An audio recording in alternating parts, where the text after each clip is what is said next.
सरस्वती माता तुम पाए लागू, देव गुरु तणी आज्ञा मांगू। जीव अगरे आप बेसजो, आय वाणी कर जो सवाय।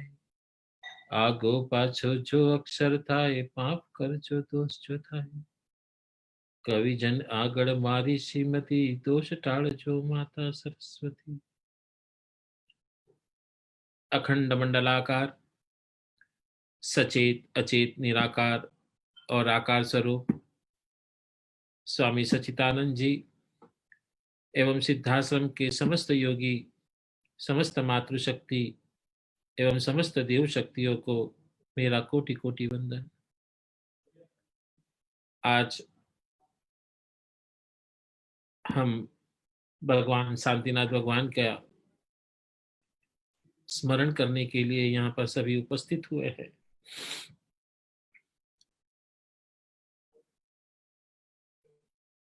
आज जीवन की इस कटोकटी स्थिति के अंदर,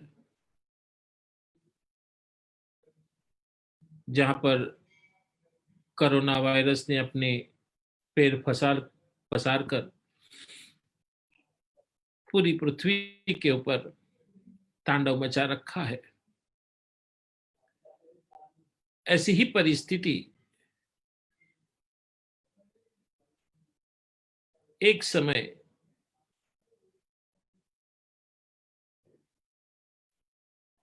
भगवान के अवतरण से पहले उपस्थित हुई थी। पूरी राज्य के अंदर महामारी फैल चुकी थी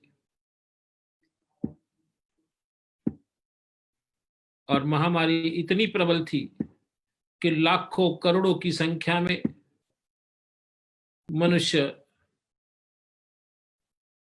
अपनी जानें गंवा रहा था।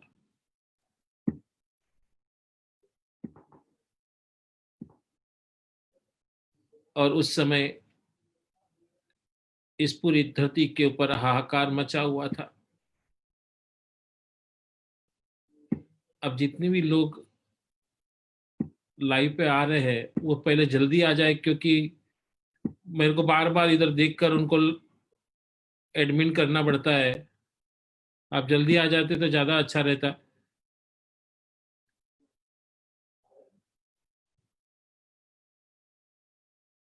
तो मनुष्य के जीवन के अंदर जब महामारी इतनी फैल चुकी थी कि सारे नगर में हाहाकार मच गया था, तबाही मच गई थी, लाखों करोड़ों की तादाद में लोग मर रहे थे,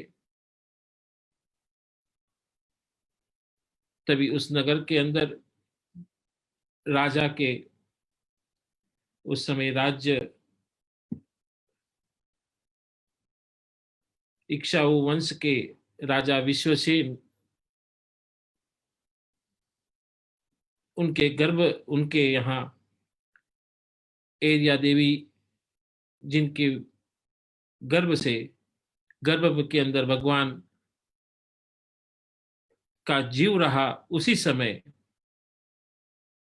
महामारी एकदम से खत्म हो गई।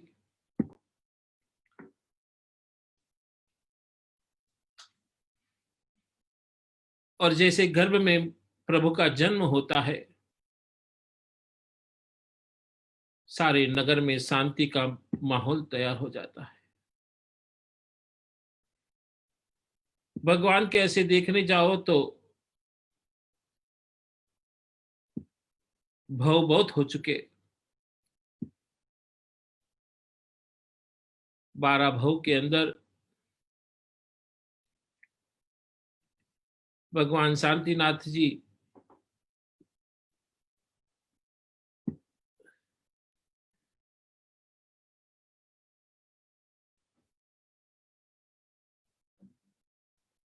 बारह भव उन्होंने धारण किए।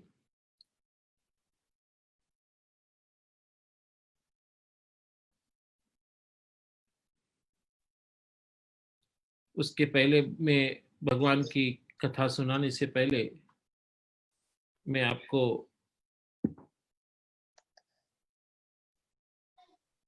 भगवान के मंत्र का पाठ करेंगे यहाँ पर।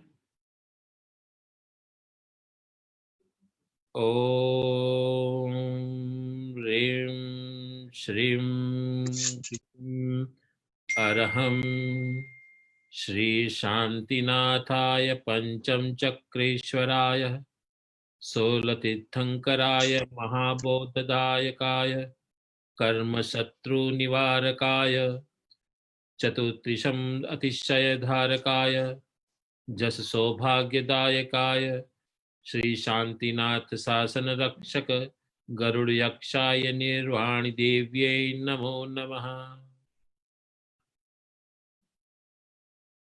शांतिनाथ भगवान 12वें भवपूर्व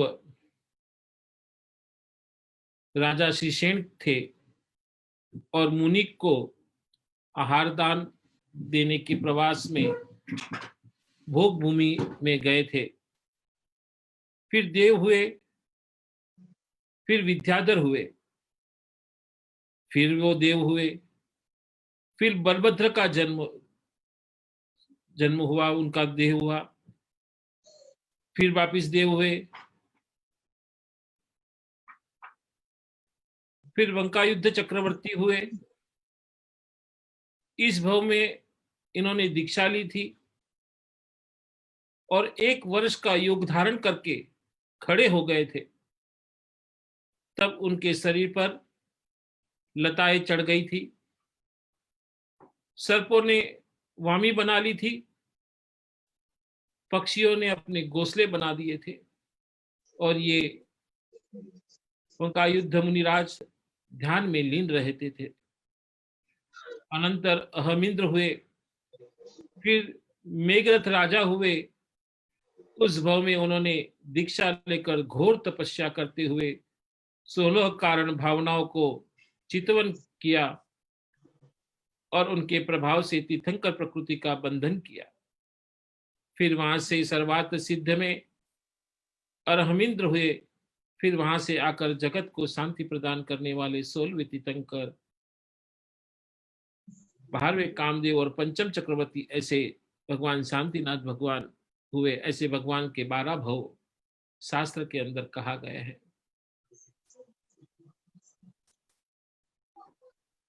और ऐसे 12 भव अब जल्दी एडमिन हो जाते तो ज्यादा अच्छा रहता। फिर आप भी अलग रह गए, फिर मेरा बार बार प्रवचन से अंदर से ध्यान हट जाता है। मैं भगवान के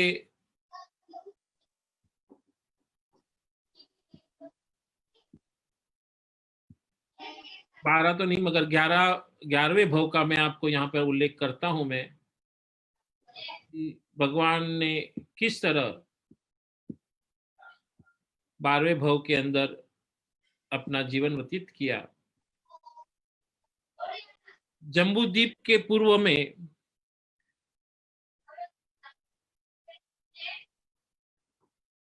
विदेह क्षेत्र में पुष्कलावती देश की पुंडरीगिणी नगर में राजा मेघरथ अपने न्यायप्रिय शांति से राज्य करते थे।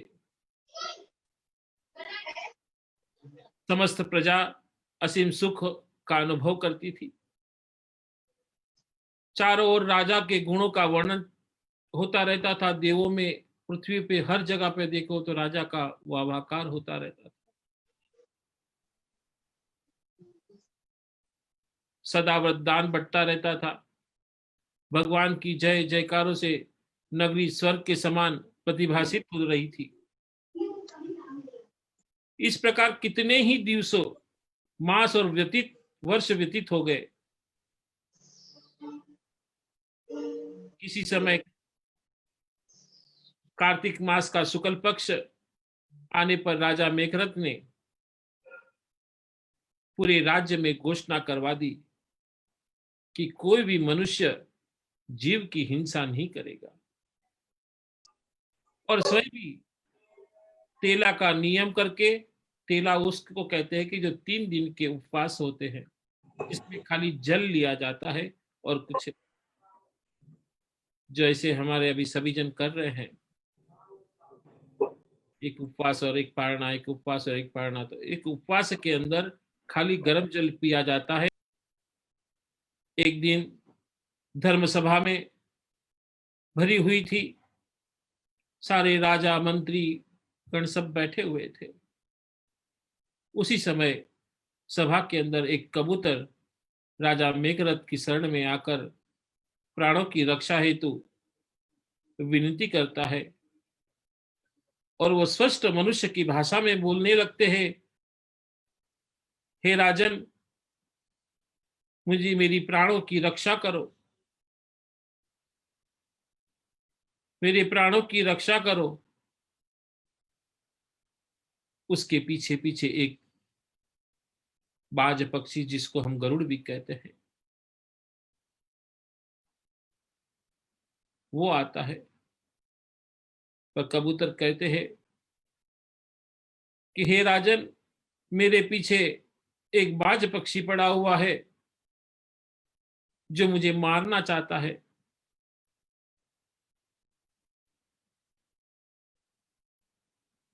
तब वो बाज भी वहां पर आकर उपस्थित होता है, और वो भी मनुष्य की भाषा में कहते हैं, हे नेर श्रेष्ठ, हे राजन,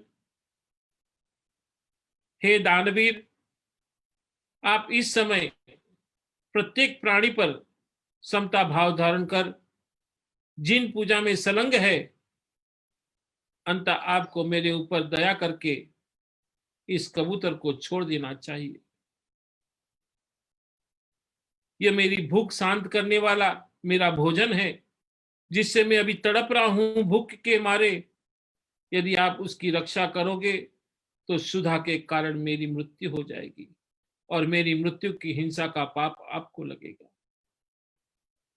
कृपा आप मेरे भोजन के लिए छोड़ दे, अन्यथा मैं शीघ्र ही मर जाऊंगा। इस प्रकार कहता हुआ वो बाज पक्षी राजा की गोद में छिपे हुए कबूतर को क्रोध से देख रहा था। उसी क्षण मेघरथ उन दोनों के पूर्व भव संबंध भी वेर, क्योंकि राजा पहले से ज्ञानी थे, अवधि ज्ञानी थे, उन्होंने अवधि ज्ञान से जान लिया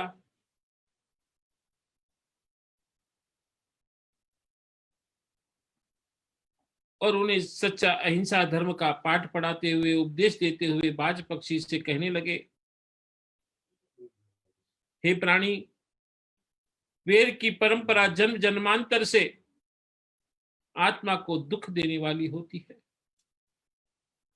अंततः इसे छोड़कर मैत्री भाव को धारण करो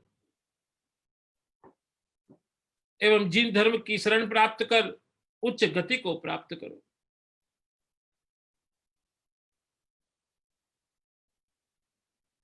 फिर भी बाज का क्रोध शांत नहीं होता।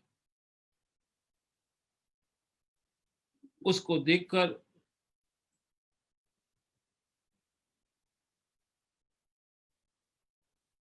राजा ने उसके अवधि ज्ञान के माध्यम से उनके पूर्व भव का उनको स्मरण कराया कि इसी जम्बूद्वीप में ऐरावत क्षेत्र में पद्मिनी खेट नाम का एक बड़ा नगर रहा। वहां सागर सेन नाम के एक वेश्य रहा करता था। उनकी अमितमती नाम की पत्नी ने काल क्रमानुसार दत्त और नंदीसेन नाम के दो पुत्र को जन्म दिया था। वे दोनों पुत्र लाड़ प्यार में बिगड़कर अनर्थकारी अवगुण में इतने निष्णात हो गए थे कि जहां देखो वहां अवगुण की ही चर्चा करते रहते थे। पिता के स्वर्गवास होने के पश्चात दोनों भाइयों में शीघ्र ही सारा धन नष्ट कर दिया,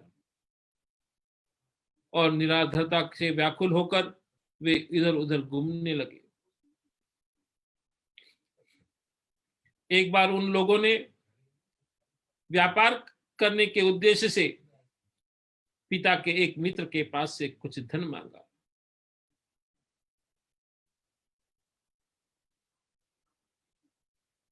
और वो शहर की ओर प्रस्थान किया। पैसे लेकर, वहां से मूल्य लेकर काफी दिनों के बाद दोनों इच्छा अनुसार धन कमाकर अपने नगर की ओर लौट रहे थे। तभी शंख नदी के तट पर विश्राम हेतु लेटे हुए बड़े भाई दत्त को मारने का विचार छोटे भाई के मन में आ गया। उसने जो ही तलवार का एक वार भाई पर किया, वह उठकर खड़ा हो गया और क्रोध के आवेश में छोटे भाई को मारने लगा। परस्पर में लड़ते लड़ते हुए दोनों घायल होकर एक सरोवर में गिरकर मर गए। उनमें से छोटा भाई दत्त, जो उसी नगर के उपवन में कबूतर हुआ और जो मेरी शरण में प्राण रक्षा की भिक्षा मांग रहा है, और वो नंदीशेन नामक छोटा भाई तू बाज पक्षी के रूप में जन्मा है। पूर्व जन्म का वेरी ही तुम दोनों को इस जन्म में भी एक दूसरे को मारने का भाव उत्पन्न कर रहा है। यह सब कथानक सुनकर दोनों पक्षियों को जाति स्मरण का ज्ञान हुआ, पूर्व जन्म का ज्ञान हो गया, जिससे उनके नेत्रों में अविरल अश्रुधारा प्रवाहित हो गई। कहते कि पश्चाताप के दो अश्रु जब मनुष्य के जीवन के अंदर गिर जाते हैं तो मनुष्य अनंत जन्म के पाप का क्षय कर डालते हैं। जरूर है वो पश्चाताप मन से, अंतकरण से होना चाहिए, और वही पश्चाताप के अविरल अश्रुधारा उन दोनों पक्षियों के आंखों से बहने लगी। वे दोनों भाई भाई के समान ही प्रेम का प्रदर्शन करते हुए एक दूसरे को आलिंगन करने लगे। कहाँ एक दूसरे को मारने वाले बाज और कबूतर एक दूसरे को गले लगने लगे। पुनः राजा मेघरथ से भाई दृढ़रथ पूछने लगे कि हे पक्षी, मनुष्य की भाषा में स्पष्ट कैसे बोल रहे हैं? इसके उत्तर में मेघरथ ने बताया कि एक बार संजय नामक एक विद्याधर, जिसके हम लोग देवता भी कहते हैं, जो देवों की श्रेणी में आते हैं विद्याधर, मेरे द्वारा युद्ध क्षेत्र में मरण प्राप्त होकर मनुष्य हुआ और वह मिथ्या तापस के रूप में तपस्या करते मेरा मरा, तो वो ऐश्वर्य स्वर्ग में स्वरूप नामक देव हो गया।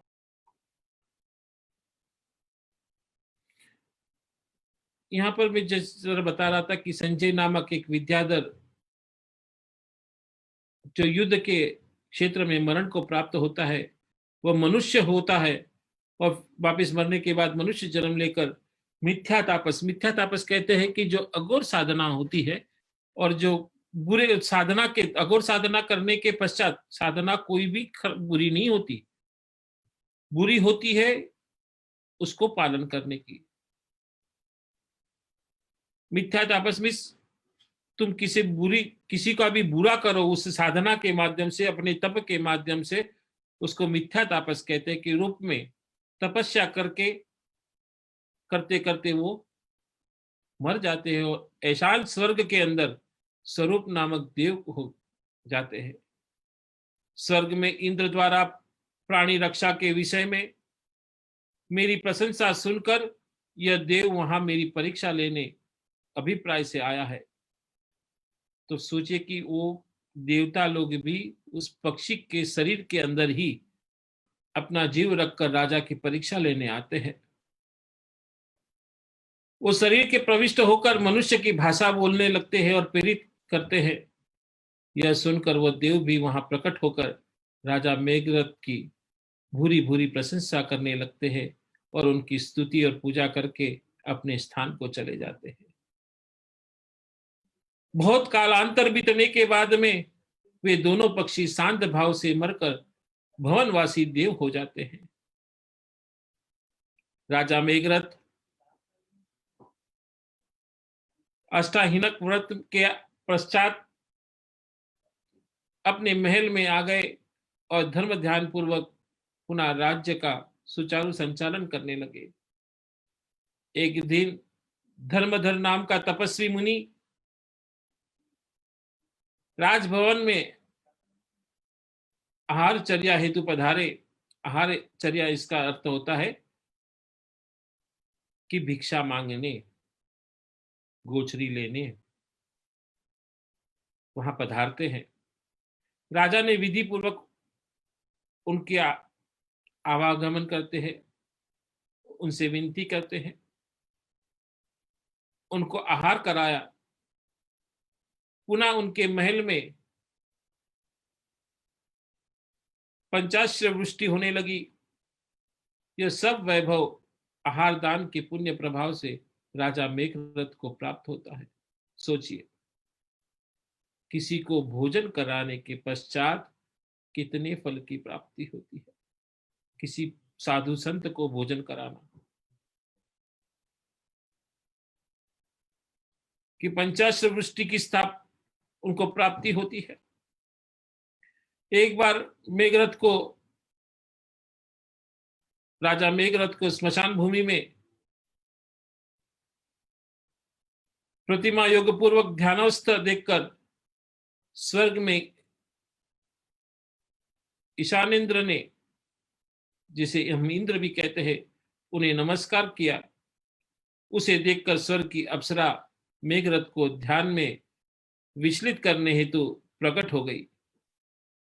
ये हमारे शास्त्र के अंदर बहुत से बार आता है कि जब इंद्र का आसन डोलता है तो इंद्र अप्सराओं को भेजकर उसका ध्यान मग्न और ये कराता है। वही चीज यहाँ पर भी है। श्रृंगार रस में सुशोभित वचन और चेष्टा द्वारा देवांगनाएं राजा मेघरथ के मन में शोभ उत्पन्न न कर सकी।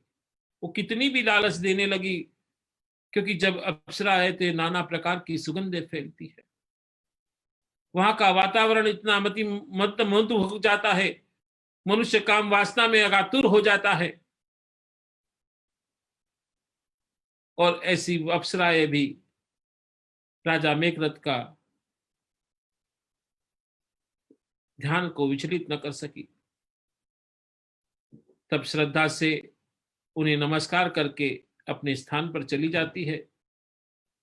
राजा मेघरथ ग्रस्त में रहते हुए भी कई बार इस प्रकार प्रतिमा योग्य धार कर मुनि पद का अभ्यास किया करते थे, जो उनके कर्म क्षय से प्रबल निमित्त बनकर खड़क का कार्य करते थे। रानी के रूप की परीक्षा एक बार कोई दो सुंदरी स्त्रियां मेघरथ की पत्नी परम सुंदरी प्रिय मित्रा के पास पहुंची। रानी को योग्य भेंट आदि देकर जब वे समुचित स्थान पर बैठ गई तो प्रिय मित्रा ने उनसे पूछा कि आप लोग किसके लिए मेरे पास आई है। तो उन्होंने कहा, हे देवी, हम लोग कौतूहलवश आपके सौंदर्य को देखने के लिए आए हैं। प्रिय मित्रा उन देवांगनाओं से बोली, अभी कुछ देर बाद में स्नानादि से निवृत्त होकर विभिन्न अलंकार से सुशोभित होकर बैठूंगी, तब आप लोग मेरे असली सौंदर्य को देखेंगे। तब तक विश्राम कक्ष में आप विश्राम कीजिए। थोड़ी देर बाद जब रानी अपने राष्ट्रीय वेशभूषा के अंदर वहां उपस्थित हुई, तब देवियों ने पुनः प्रकट होकर कहा कि हे साम्राज्ञी, आपका रूप पहले की अपेक्षा इस समय बहुत क्षीण हो गया है। मनुष्य की क्रांति नश्वर तथा निसार होती ही है। उसकी तुलना देवोपुनीत शरीर से कथापित नहीं की जा सकती। हे रानी, यद्यपि आपका लावण्य ढलती हुई जवानी से युक्त है, तो भी यह स्थायी यौवन से सुशोभित अप्सराओं के भी रूप को जीतने में समर्थ है। इंद्र ने स्वर्ग में आपके रूप की जैसी प्रशंसा की थी, आप सचमुच वैसी ही है। यह कर दोनों देवांगना अपने अपने लोक में वापस चली गई। तदंतर रूप के हास की बात सुनकर जिसे अत्यंत वैराग्य उत्पन्न हो गया। और ऐसी रानी प्रियमित्रा ने अपने पतिदेव राजा मेघरथ से देवियों की सारी बात कही सुनाई। राजा को स्वयं वैराग्य भाव से युक्त थे। अंततः उन्होंने रानी को शरीर की निसारता का विस्तार से वर्णन सुनाया कि शरीर क्या है। ये निस्वर शरीर है और इस निस्वर शरीर के अंदर हम कितनी मोह माया पाल रखी है, हम इसका कितना जतन करते हैं। आए दिन इसको जतन करने के लिए अनेकों प्रकार के पाप पग पग पर करते रहते हैं। एक इंद्रिय से लगाकर पंचेंद्रिय जीव तक की हिंसाएं हम करते रहते हैं। हम अपने शरीर को सुंदरता दिखाने के लिए, अपनी जाहो जलाली को दिखाने के लिए अनेकों प्रकार के ऐसे पाप करते रहते हैं और अपनी इस शरीर को, मोह रूपी को इतनी सुंदर बनाने की चेष्टा करते हैं। जो इस मल मूत्र से भरे हुए शरीर को इतनी प्यार करते हैं, अंत में वो छूटने वाला है, क्योंकि अमर को ही होके नहीं आया है। और इसी भाव को राजा उस देवी को कहती है कि ये शरीर जो भी है वो निस्वर है और ये निस्वर शरीर किसी काम का नहीं है। ये हाड़ मांस का लोदे से बना हुआ शरीर खाली मन को लुभाने का है, मगर इसका कार्य खाली साधना के लिए है, तप के लिए है और इस लोक से परलोक से लगाकर स्वर्ग तक की यात्रा करने के लिए ये शरीर है। पर मनुष्य इस शरीर के माध्यम से नाना प्रकार के ऐसे प्रलोभन करता रहता है, जिससे मनुष्य अनेकों प्रकार के पाप बंधन में बनता जाता है और अंत में 84 लाख जीवा योनि के अंदर वो भ्रमण करता रहता है। तब राजा कहते हैं कि इंद्र ने स्वर्ग में आपकी रूप की जैसी प्रशंसा की थी, आप सचमुच ही वैसी तो है ही है, मगर हे प्रिय,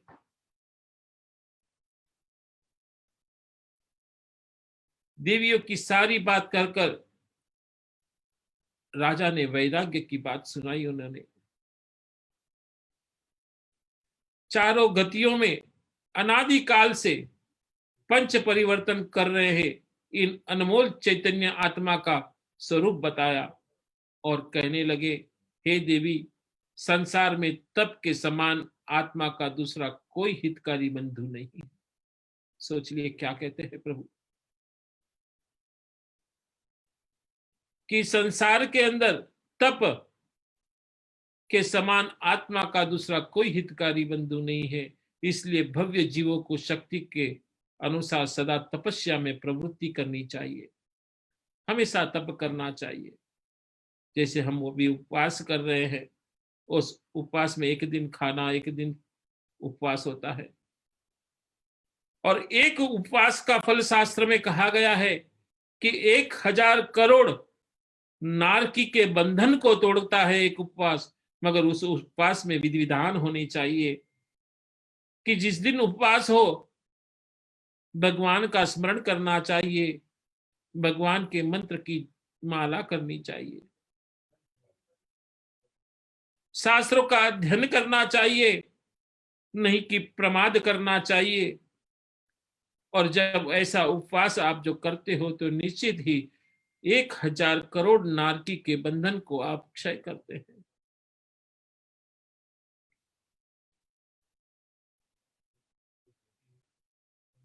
और संसार के तप समान इस जीवन में कुछ नहीं है। इसलिए भव्य जीवों को शक्ति के अनुसार सदा हमेशा साधना और तप करना चाहिए। इस प्रकार उत्कृष्ट बुद्धि के धारक राजा मेघरथ सभा के बीच में रानी के लिए हित का उपदेश देकर स्वयं भी उस समय राज्य को भोग कर छोड़ने के लिए इच्छुक हो गए। उनके इस उपदेश से युवराज एवं लघु भ्राता दृढ़ रथ को भी वैराग्य को हो गया और मेघरथ ने अपने पुत्र नंदीवर्धन को राजनीति का उपदेश देकर उसका राज्याभिषेक कर अपने पिता धनरथ तीर्थंकर के पास जाकर भाई के साथ जैनेश्वरी दीक्षा ग्रहण कर ली एवं रानी प्रिया मित्रा को भी सुव्रता आर्य का ये समीप दीक्षा होकर आत्म कल्याण करने लगी। महामुनि मेघरथ उग्रोग्र तपस्या करके तीर्थंकर के पदमूल के दर्शन विशुद्धि आदि 16 कारण भावना का चिंतन करके और आयु के अंत में उन्होंने 1 मास तक प्रायोपगम संन्यास धारण कर वीर मरण करके सर्वार्थ सिद्ध विमान में अहम इंद्रपद प्राप्त कर लिया। इस प्रकार दृढ़ रथ ने भी घोर तपस्या कर आश्रय लेकर समाधि मरण के द्वारा उसी सर्वार्थ सिद्ध विमान में अहम इंद्रपद को प्राप्त किया। वहां दोनों भाई अवधि ज्ञान से एक दूसरे की पूर्व भव जानकर अहम इंद्रपद की निर्मल संपदा का उपभोग करने लगे।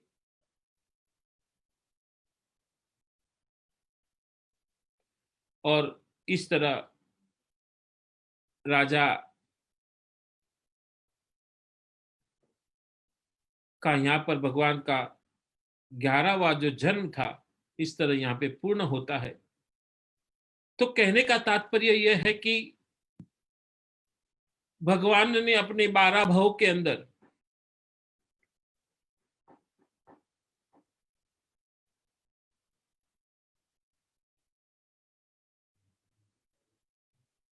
जितनी भी बार जन्म लिए सब उच्च गति के जन्म लिए। उसमें देवता भी हुए, चक्रवर्ती हुए, राजा हुए, इंद्र बने, बलभद्र बने, अमींद्र बने। इस प्रकार उन्होंने 11 भव पूर्ण करके 12वां भव उनका शांतिनाथ भगवान का बना। शांतिनाथ भगवान के जन्म के समय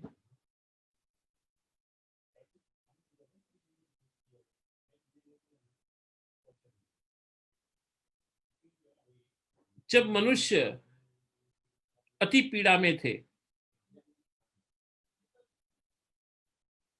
उस समय जब उन्होंने जन्म लिया तब वो सारी पीड़ाएं शांत हो गई। जम्बूद्वीप में सुशोभित भद्र क्षेत्र हम अपने जब संकल्प लेते हैं उसमें कहते हैं कि जम्बूद्वीपे आर्यावर्त क्षेत्रे अश्विन वर्तमाने भरतखंडे भरत क्षेत्रे, तो वही भरत क्षेत्र के अंदर जम्बूद्वीप के अंदर अत्यंत शोभा को प्राप्त कुरु देश जिसके हम हस्तिनापुर कहते हैं, उस हस्तिनापुर के अंदर राजा विश्वेश्वर अपनी महारानी एरा देवी के साथ निवास करते थे। और जब राजा विश्वेश्वर जब कुरुदेश का शासन कर रहे थे तब उत्तम ऋषियों द्वारा धारक राजा मेघरथ का जीव जो मेघरथ थे उनका जीव जो सर्वार्थ सिद्ध स्वर्ग विमान के अंदर सुख भोग रहा था वो पृथ्वी तल पर आने का इच्छुक हुआ। इसके गर्भ में आने से 6 महीने पहले ही कुबेर ने सुधर्म इंद्र की आज्ञा को मानते हुए आंगन के अंदर रत्नों की वर्षा शुरू कर दी। दिक्कु कुमारी देवियों से द्वारा सेवा को प्राप्त माता एरा देवी में रात्रि के पहले पहर में सुंदर सुंदर 16 स्वप्न देखे। प्रातःकाल मंगलमय कार्यों को संपन्न कर रानी एरा देवी ने अपनी सखियों के साथ राज दरबार में पहुंची। वहां सभा में बैठे हुए सभी राजा विश्वेश्वर को सपनों के बारे में बताया। उन सपनों को सुनकर अत्यंत हर्ष से भरे हुए राजा विश्वसेन ने उनको सपनों का यथा योग्य फल कहा। पुनः राजा बोले, हे देवी, तुमने सपनों में अंत में जो अपने मुख कमल में प्रवेश करता हुआ ऐरावत हाथी देखा, उसका तात्पर्य यह है कि तुम्हारे पवित्र गर्भ में भगवान पुत्र के रूप में अवतरण होने वाले हैं। यह सुनकर माता ऐरा देवी हर्ष और रोमांचित हो उठी। इस प्रकार भाद्रवा पद शुक्ल पक्ष की सप्तमी की रात्रि में चंद्रमा भरणी नक्षत्र के पर स्थित था। तब मेघरथ का जीव सर्वात सिद्ध विमान में चयित होकर माता के गर्भ में प्रविष्ट होता है। तत्क्षण देवों ने अपने इंद्र परिकर में आकर उस नगरी में आकर पुष्प वृष्टि, रत्नावृष्टि आदि करके अंत में माता ऐरा देवी की पूजा की और अपने अपने स्थान पर चले जाते हैं।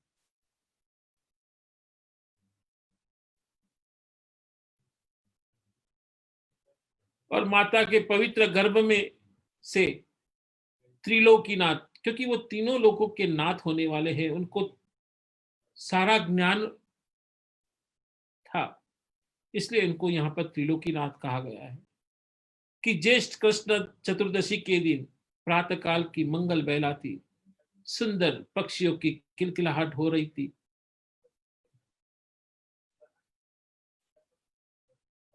बारिश की रिमझिम बौछारें चल रही थी। पशु पक्षी सारे अपने आप में उल्लासित थे। सबके अंदर मंगल शांति का एक प्रतीक हो रहा था। और ऐसी मंगल बेला में भरणी नक्षत्र में उत्पन्न हुए उन महाप्रतापी भगवान के उत्पन्न होने पर वहां पर विजय घोष हुआ। और जैसे ही भगवान का जन्म होता है, वहां इंद्र का आसन चलायमान होता है। समस्त देव इंद्रादि स्वर्ग से चलते हुए हस्तिनापुर पहुंचते हैं। और इंद्रादिक देवों ने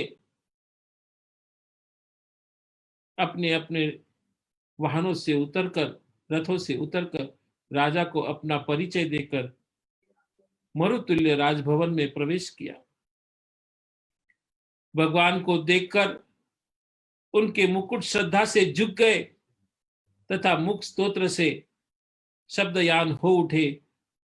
पुनः उन देवों ने उन जनग्रह की 3 प्रदक्षिणा कर पश्चात ग्रह में प्रवेश किया। सोचे कि जहां भगवान का जन्म होता है, वहां देवता भी वहां पर आकर उनको नतमस्तक हो जाते हैं। सारे देवता आकर रथ के ऊपर सवार होकर आते हैं और वहां पर उनकी पिता की आज्ञा लेकर उनको प्रदक्षिणा कर देते हैं। तत्पश्चात वहां पर इंद्राणी भी आती है, माता के आगे मायामयी बालक रखकर। जैसे भगवान होते बालक के रूप में होते, वैसा ही एक प्रतिबिंब वो इंद्राणी बनाती है, जो इंद्र की इंद्राणी होती है। वैसा ही एक प्रतिबिंब बनाकर उस बालक को वहां रखकर जो भगवान का जो मूल स्वरूप है उसको लेकर इंद्राणी उस सब ऐरावत हाथी के ऊपर बैठकर भगवान को मेरु पर्वत पर लेके चली जाती है। और उस समय मेरु पर्वत पर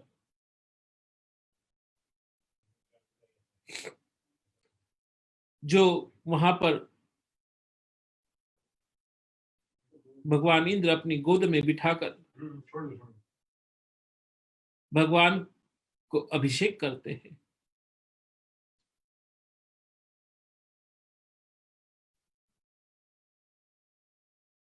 और क्षीर सागर की आशंका से देखे तो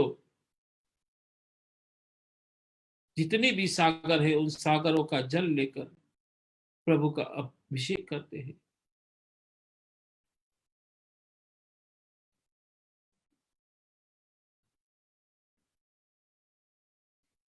और वहां पर इंद्रियाणी वापिस उनको अच्छे अच्छे वस्त्र पहनाकर नाना अलंकार सुशोभित करके इंद्रियाणी अपने वापिस उस बच्चे को लेकर, उस भगवान को लेकर वापिस हस्ती हाथियों के ऊपर बैठकर सवार होकर जाती है।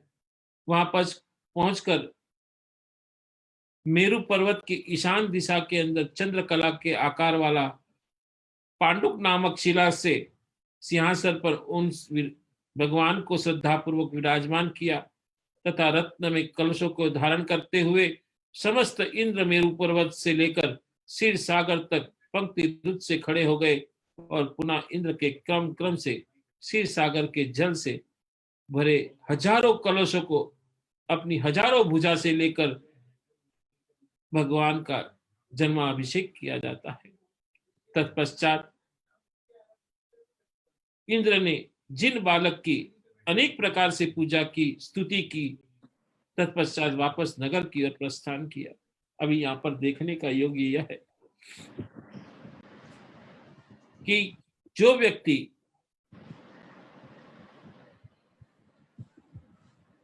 भगवान का अभिषेक करता है, मां का अभिषेक करता है, गुरु का अभिषेक करता है,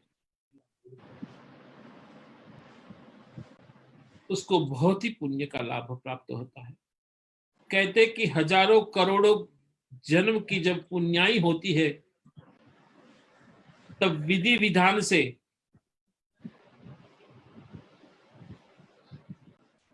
भगवान का, माता का और गुरु का अभिषेक करने का योग प्राप्त होता है।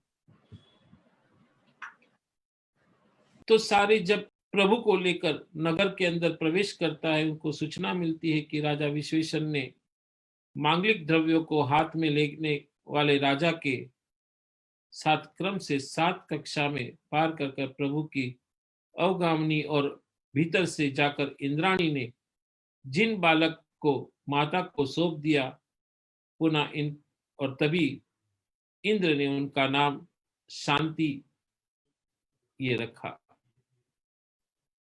ऐसा इंद्र की सूचित कर सभी देवों के साथ इंद्र लोक को प्रस्थान कर गए। चक्र रत्न की उत्पत्ति कैसे होती है?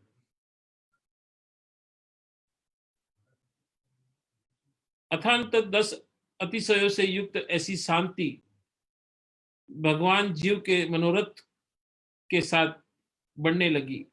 इसी श्रृंखला में दृढ़ रथ का जीव को सर्वार्थ सिद्ध में हरमिंद्र हुआ।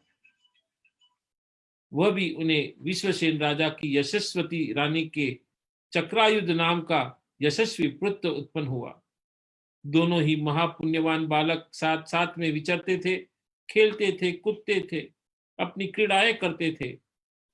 इसी पृथ्वी के होते हुए भी देवोपुनीत भोगों को भोगते हुए भगवान शांतिनाथ भगवान 25,000 वर्ष व्यतीत हो गए।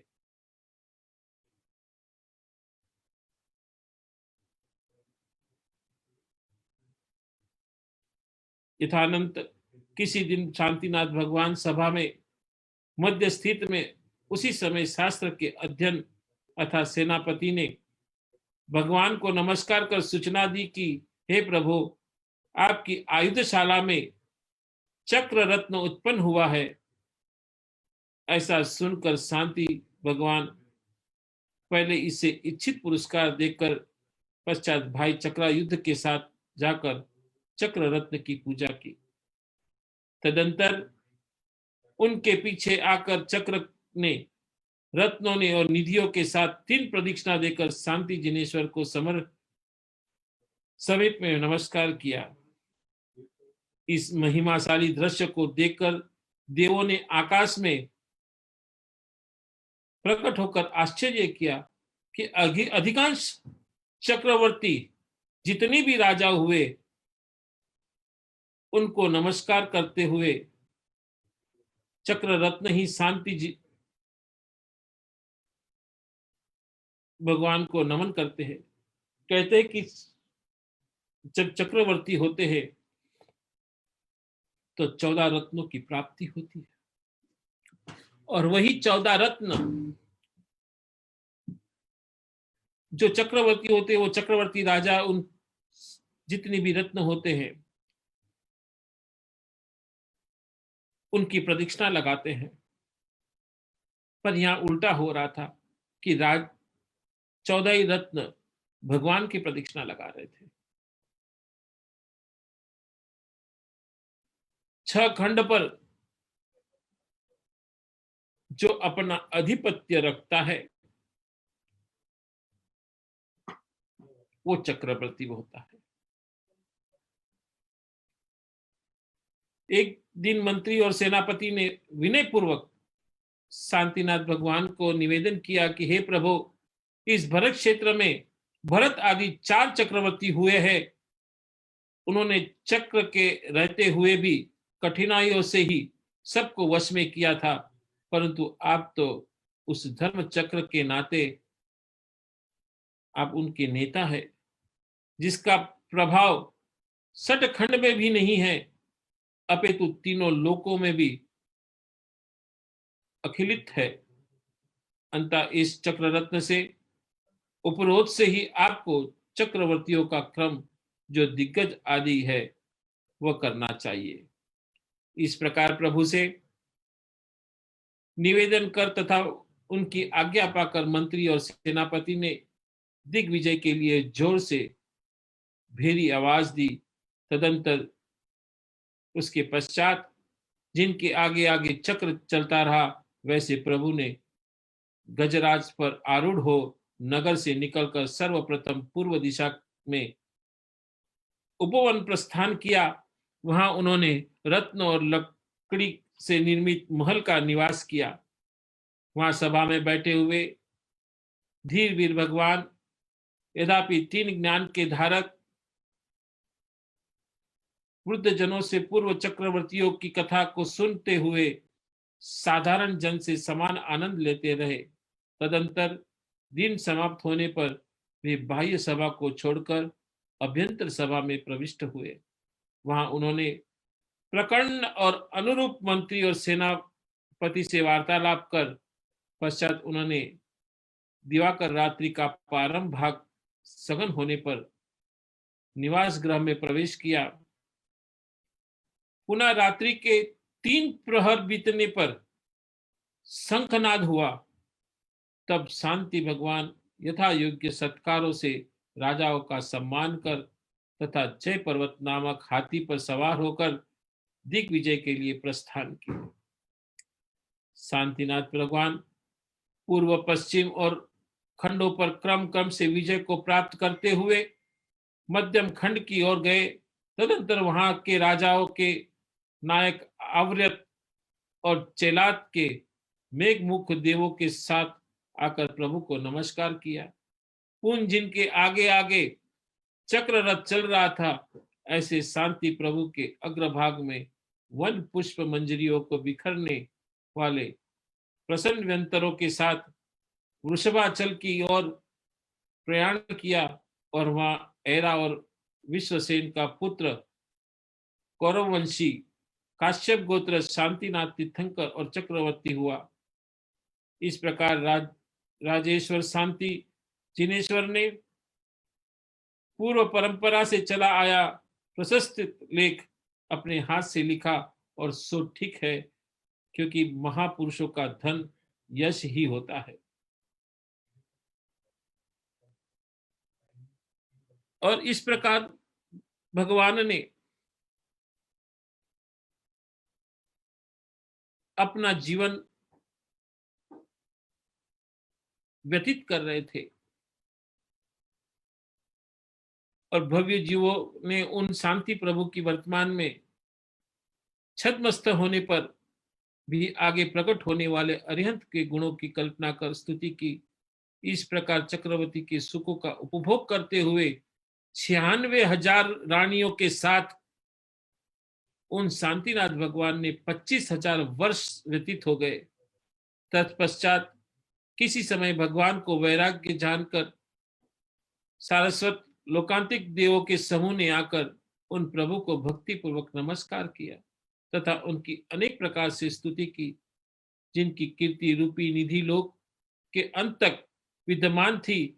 ऐसे शांतिनाथ भगवान लोकांतिक देवों को विदा कर नारायण नामक पुत्र पर अपनी वंश लक्ष्मी का भार समर्पित कर तब की इच्छा पर पालकी पर आरूढ़ होते हुए स्वधर्म आदि इंद्र को द्वारा धारण की गई आकाश को तेजोमय करते हुए शांति जी से हस्तिनापुर से सहस्त्रावन में पहुंचे। अब आप सोचते होंगे कि चक्रवर्ती राजा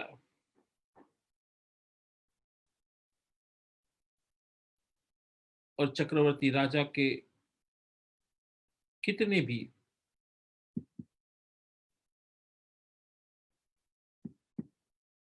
उनके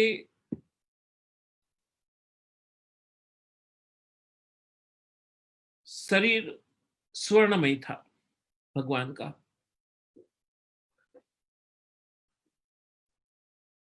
और इतने सुंदर थे जिसकी कल्पना भी आप नहीं कर सकते।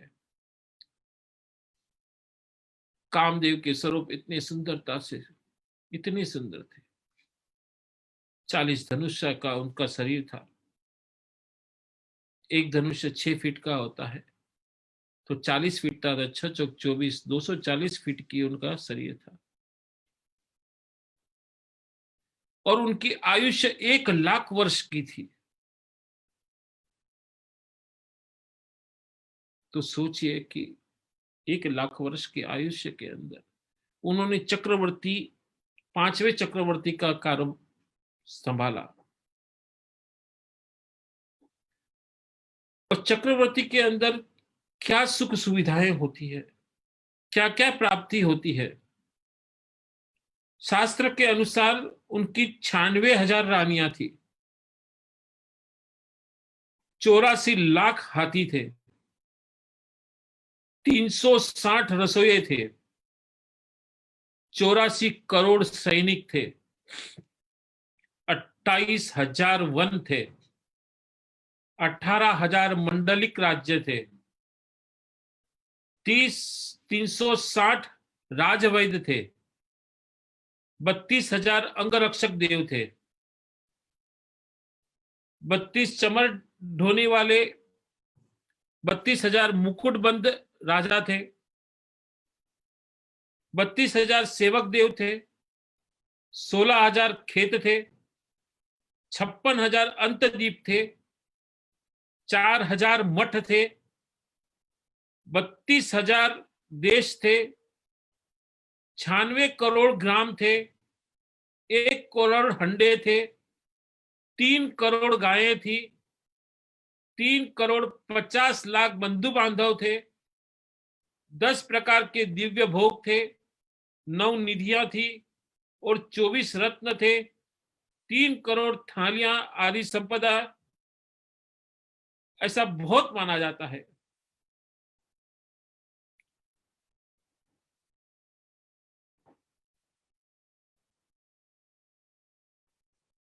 और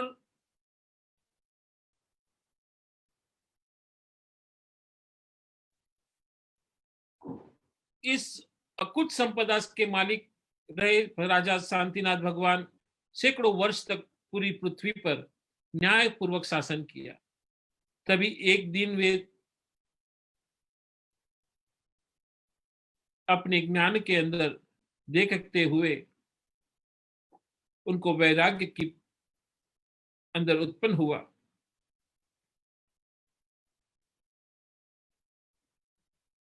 उस वैराग्य की भावना को देखते हुए उन्होंने अपने पहले पुत्र नारायण को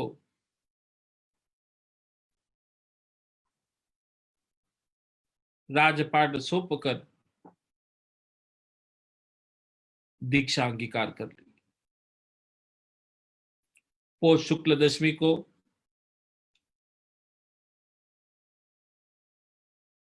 वहां से निकले।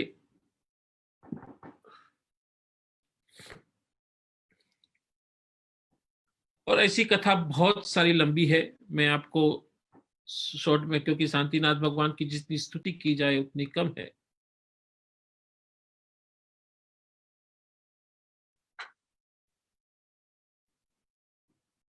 कहते कि जिस दिन चंद्रमा भरणी नक्षत्र पर स्थित था,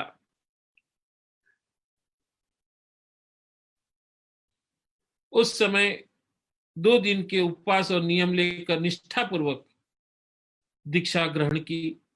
भगवान के द्वारा केश लोचन किए गए। इंद्र ने उनके केश लोचन पिटारे में रखकर सिर समुद्र के अंदर विलीन किए। उन शांतिनाथ भगवान की दीक्षा लेते ही 7 ऋषियों के साथ मन पर्यंत ज्ञान प्राप्त हो गया। पुनः तीसरे दिन भगवान ने आहार प्राप्ति के लिए मंदिर नामक नगर में प्रवेश किया। वहां के राजा सुमित्र ने उन्हें निर्धाम भक्ति पूर्वक खीर का आहार दिया। उसी समय राजा के यहाँ देवों द्वारा पंचाश्चर्य की वृष्टि हुई। सामायिक की विशुद्धि से सहित भगवान के 16 वर्ष तक उत्कृष्ट तप करते हुए तदंतर सहस्रावन में नंदी वृक्ष के नीचे ही शुद्ध शिला पर आरूढ़ होकर घातियों कर्मों का क्षय करने वाले शुक्ल ध्यान को धारण किया। पुनः पौष शुक्ल दशमी के दिन भरणी नक्षत्र के उदय काल में उनको केवल ज्ञान की प्राप्ति हुई। और जब केवल ज्ञान प्राप्त होता है तो सारा दृश्य सामने दृष्टिगोचर होता है। इस ब्रह्मांड का सूक्ष्म से सूक्ष्म ज्ञान भी उनको हासिल हो जाता है। तदंतर इंद्र के द्वारा निर्मित समोसरण के मध्य गंध कुटी में भगवान शांतिनाथ पूर्वाभिमुख होकर विराजमान हुए और उन्हें घेर कर प्रदक्षिणा रूप में 12 सभाएं बनाई हुई, जिसमें गणधर आदि बैठे थे। पुनः इंद्र ने भगवान से अनेक प्रश्न पूछे। तब भगवान ने दिव्य ध्वनि रूप से दिव्य द्रव्यों के लक्षण के साथ साथ 6 द्रव्यों के स्वरूप का क्रम से कथन किया, जिससे वह समस्त सभा को श्रद्धा से संयुक्त हो गए। शांति भगवान जिन पुण्यास्त्रों के लिए शास्त्र तत्व का कथन करने को उदित हुए, फिर गुणस्थान में मार्गणा गुप्ती समिति आदि का अर्थात उपदेश दिया।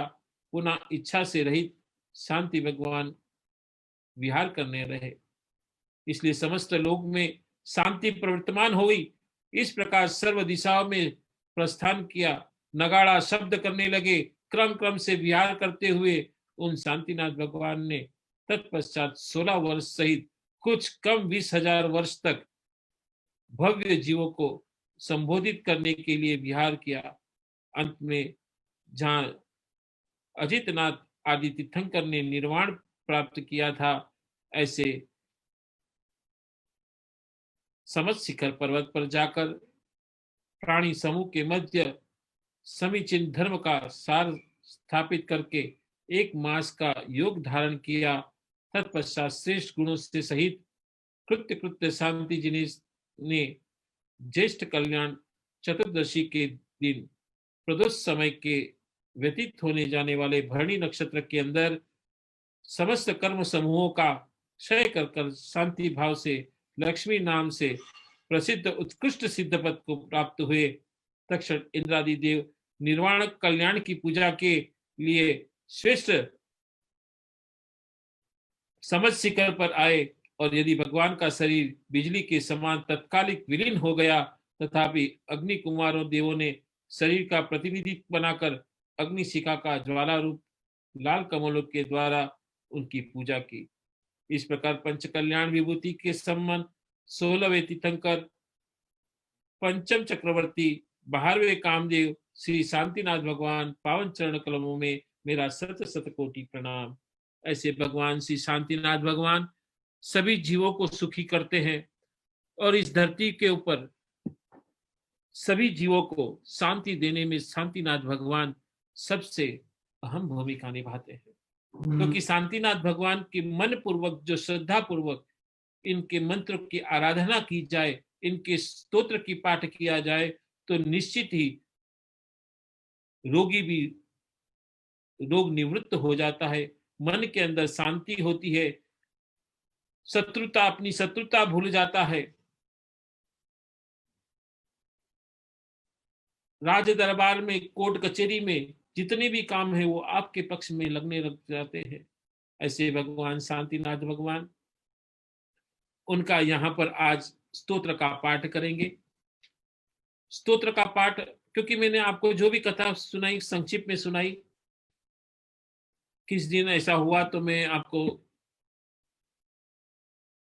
और बताऊंगा मैं इसकी कथा के अंदर, क्योंकि उनके 12 भव की कथाएं हैं। क्योंकि मैं ऊपरा ऊपरी जितना भी फटाफट करके, क्योंकि 1 घंटे अभी मंत्र जाप करना है अपना, इसलिए जितना जल्दी हो सके, फिर भी 15 मिनट ज्यादा हो गई है। अभी शांतिनाथ भगवान का स्तोत्र हमको पाठ करना है। आप इसका प्रयोग करके देखना। आप कोई भी आसपास के कोई भी व्यक्ति जो आपका रोगी हो, इस स्तोत्र का 11 बार पाठ करके उसके ऊपर फूंक मारनी। 1 बार पाठ किया फूंक मारी, 2 बार पाठ किया फूंक मारी। और ऐसा पाठ करने से उस रोगी को, जो आप उस जल को पिलाते हैं, तो निश्चित ही उस रोगी को शांति प्राप्त होती है और वो रोग से धीरे धीरे मुक्त होने लग जाता है। तो मैं पहले आपको उस स्तोत्र का थोड़ा भावार्थ समझा देता हूं। स्तोत्र की पहली गाथा है, शांति नाथ को की जो जाप, कोड भवो ना कापे पाप। शांति नाथ जी मोटा देव, सुर नर सारे जेनी सेव। यहाँ पर कहते हैं कि शांतिनाथ का आप जाप करो और उनके जाप से करोड़ों करोड़ों भवों के पापों को आप नष्ट कर सकते हैं। शांतिनाथ जैसे कोई बड़े देव नहीं है, उससे बड़े। और उनकी स्तुति सुर और नर, देवता, ऋषि मुनि गणधर, ये सारी उनकी सेवा करने के लिए तत्पर होते हैं। दूसरी ऋचा है इसकी, दुख दारिद्र जावे दूर, सुख संपत्ति होवे भरपूर। ठग फांसी गरा जावे बाग, बढ़ती होवे शीतल आग। दूसरी ऋचा में भगवान कहते हैं यहाँ पे कि भगवान का नामस्मरण करने से दुख और दारिद्र दूर हो जाते हैं, सुख और संपत्ति भरपूर हो जाती है, जिसकी लीला लहर हो जाती है। उनके नामस्मरण करने से जो आपके आसपास आपको ठगने के लिए जो लोग होते हैं वो निकल जाते हैं। जो आपको दुविधा में डालते हुए आपको किसी अपराध के अंदर जोड़ने वाले होते हैं, ऐसे लोग भी आपसे दूर हो जाते हैं। और आपके अंदर का क्रोध, जिसको कहते हैं बढ़ती हुई शीतल आग, कि आपके अंदर जो शीतल बढ़ती हुई आग है, वो आग भी शीतल हो जाती है। उसके बाद की ऋचा है, 14 राज लोक मां कीर्ति गणी, शांति जिनेश्वर माथे धनी। ध्यावे प्रभु जी नु ध्यान, राजा देवे अधिक उमान। कहते हैं कि 14 राजलोक की 14 देवलोक है, उसमें आपकी कीर्ति बहुत ही है। ऐसे भगवान शांतिनाथ मेरे धनी है। धनी किसको बोलते हैं? मेरे मालिक को धनी बोलते हैं। जो अपना मालिक होता है उसको धनी बोलते हैं, कि ऐसे मेरे मालिक है। उसके बाद कहते हैं कि ध्यावे प्रभु जी नु ध्यान, राजा देवे, कि जो हमेशा शांतिनाथ प्रभु का जो ध्यान करता रहता है, राजा उसको हमेशा मान देता रहता है। उसके बाद में ऋचा है कि गढ़ घूमण पीड़ा मिट जाए, देखी दुश्मन लागे पाए। सगड़ो भंग्यो मन नो भ्रम, पाम्या समकित का प्याक्रम। कि आपके नाम स्मरण से जो शरीर के ऊपर गढ़ घूमण होते हैं, घूमड़े पीड़ा होती है, उससे वो मिट जाती है। जो आपके दुश्मन होते हैं वो आपको पैर पकड़ते आते हैं, और आपके अंदर जो भी भ्रम होता है मन के अंदर, वो भ्रम अपने आप ही अनायासी खत्म हो जाते हैं और आपको वो सम्यक के जीव की प्राप्ति होती है। और सम्यक के जीव की प्राप्ति और समकित कार्यों का कर्म क्षय होता है। उसके बाद में है, सुनो प्रभु मोरी अरदास, हूं सेवक तमें पूरो आस। मुझ मन चिंतित काज करो, चिंता आरती विघ्न हरो। यहाँ पर कहते हैं कि सुनो प्रभु मोरी अरदास, हे प्रभु मेरी अरदास सुनो। मैं आपका सेवक हूं और आप मेरी आशा करने में परिपूर्ण है। मुझ मन चिंतित काज करो, कि मेरे मन की जो चिंता है, जो मन के अंदर जो भी इच्छा है, उस कारज को आप पूरा करो। और चिंता आरती विघ्न हरो, जो मेरी अंदर की चिंता है वो चिंता को दूर करो। बाद में आता है कि मेटो मारो आड़ जंजाड़, प्रभु मुझने तू नयन नियाड़, आपनी कीर्ति ठामो ठाम, आप सुधारो प्रभु मारा काम। कहते हैं कि मेटो मारो आड़ जंजाल, कि मेरा जितना भी जाल जंजाल ये है, प्रपंच है, वो सब मिटा दो प्रभु, और मुझको तू अपनी कटाक्ष भरी नजर से देख लो प्रभु। आपकी कीर्ति ठामो ठाम, हर जगह पे आपकी कीर्ति विद्यमान है, और आप ही मेरे सारे काम को सुधार सकते हैं। उसके पश्चात चाहती है, जो नित्य प्रभु जी ने रटे, मोती बंदा फूला कटे। जो भगवान को नित्य ध्यान करता है, जो आंखों के अंदर जो जाले आ जाते हैं, जो फूला आ जाता है, वो भी कट जाता है। चेप लावण दोनों जड़ जाए, विष औषधि कट जाए। चेप है, लावण है, ये जड़ से निकल जाता है। अभी यहाँ चेप लावण, चेप का अर्थ होता है कि जैसे अभी ये महामारी फैली हुई है, और ये महामारी चेपी बोला जाता है, एक से दूसरे को, दूसरे को तीसरे से, इसको चेपी बोलते हैं। कि ऐसे चेपी जड़ से निकल जाती है, और विष औषधि कट जावे छाए। जो विष है, औषधि रूप जो विष धारण किए हुए, वो भी कट जाते हैं। शांतिनाथ नाम तिथाए, आंखें टूटपट कट जाए। कि शांतिनाथ के नाम से हो जाते हैं कि कमड़ो पीड़ो जर जर जरे, शांति जी ने स्वर साधता करे। कि जो हमारे जो पीलिया बोलते हैं हमारे यहाँ पे, कि पीलिया आपके नाम स्मरण मात्र से वो जर जर होके निकल जाता है। गर्मी व्याधि मिटावे रोग, शरण मित्र नो मड़े सहयोग। कि आपके शरीर के अंदर जितनी भी गर्मी व्याधि है, वो सारी मिटा देते हैं, और आपको मित्रता गाढ़िय बन जाती है। शरण मित्र नो मड़े सहयोग, आपके जो अच्छा चाहने वाले ऐसे मित्र आपके सहयोग में आ जाते हैं। ए वो देव नदी से और नहीं चाले दुश्मन को जोर। कि ऐसे देव अभी हमने देखे नहीं है, और आपके नामस्मरण से दुश्मन का भी जोर नहीं चलता। लुटारा सब जावे ना नाश, दुर्जन फीटी होवे दास। कि जो लुटेरे भी है उनका भी नाश हो जाता है, जो दुर्जन है वो भी दास बन जाते हैं। शांति नाथनी कीर्ति गणी, कृपा करो करो तमे त्रिभुवन धनी।